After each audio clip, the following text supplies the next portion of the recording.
이태원 참사 1주기를 앞뒤로 추모 대회 등 많은 것들을 짚어보고 생각해 보아야 하는 시기입니다. 희생자에 대한 추모와 애도는 제대로 되고 있는지, 사고 재발을 막기 위한 법과 제도는 제대로 만들어가고 있는지, 진상 규명과 책임자 처벌은 되었는지 생각해 보아야 합니다. 살아있는 자는 억울한 죽음에 대한 어떤 의무를 가지는 것이 인간다움의 하나입니다. 그런데 뉴스를 훑어보니 추모대회에 대통령이 참석한다 안 한다가 대부분입니다. 추모와 애도 그리고 재발 방지는 어디로 갔나요? 추모를 구걸하지 마라. 시사 찝찝 이슈 1, 2 시작하겠습니다.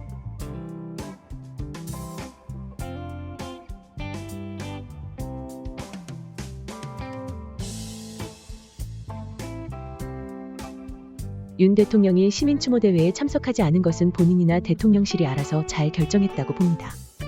정치적인 박정희 전 대통령 추도식에는 가면서 이태원 추모대회는 정치적이라서 갈 수 없다는 발표도, 그것도 잘 아셨네요. 정치적 판단에서 박근혜 지지 세력이 더 중요하고 추모대회 가봐야 좋은 소리 못 들을 판이라면 차라리 교회에 가서 추모하는 모습을 연출하는 게 훨씬 이익이라는 판단이라면 본인 유리한 결정을 한 거니 그냥 잘했다고 할 수밖에요.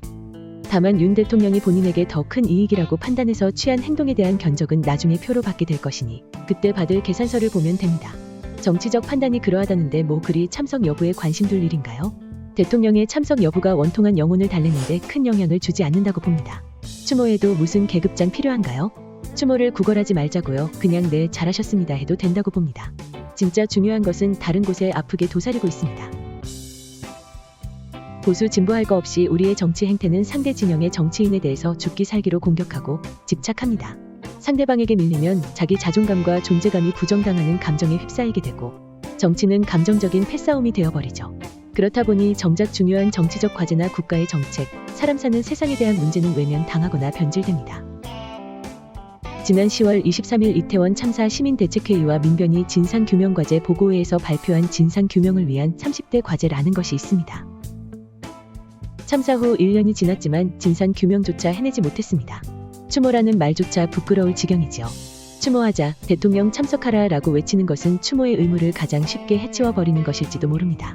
귀찮고 힘들고 아프더라도 위의 30대 과제가 무엇인지 관심을 갖고 힘을 보태는 것이 참된 추모의 길입니다. 진상규명을 위한 30대 과제 중에 몇 가지만 소개합니다. 자세한 내용은 경향신문의 10월 29일 대통령실 연관 등 30가지 규명 숙제라는 기사를 검색해 보시면 됩니다. 골든타임이 중요했던 초기에 용산경찰서장은 왜 늑장 대응을 하고 있었나? 헬로윈데이 대비 정보보고서를 보고 받았음에도 조치를 하지 않은 이유? 대통령실 이전이 경찰 배치 등 안전사고 대비에 영향을 미쳤나? 그동안 주최자가 없는 행사는 대비하지 않았다는 경찰의 해명은 사실인가? 1조 5천억 원의 사업비가 투입된 재난안전통신망은 왜 무용지물이 되었나? 6호선 이태원 무정차 통과는 왜 이루어지지 않았나?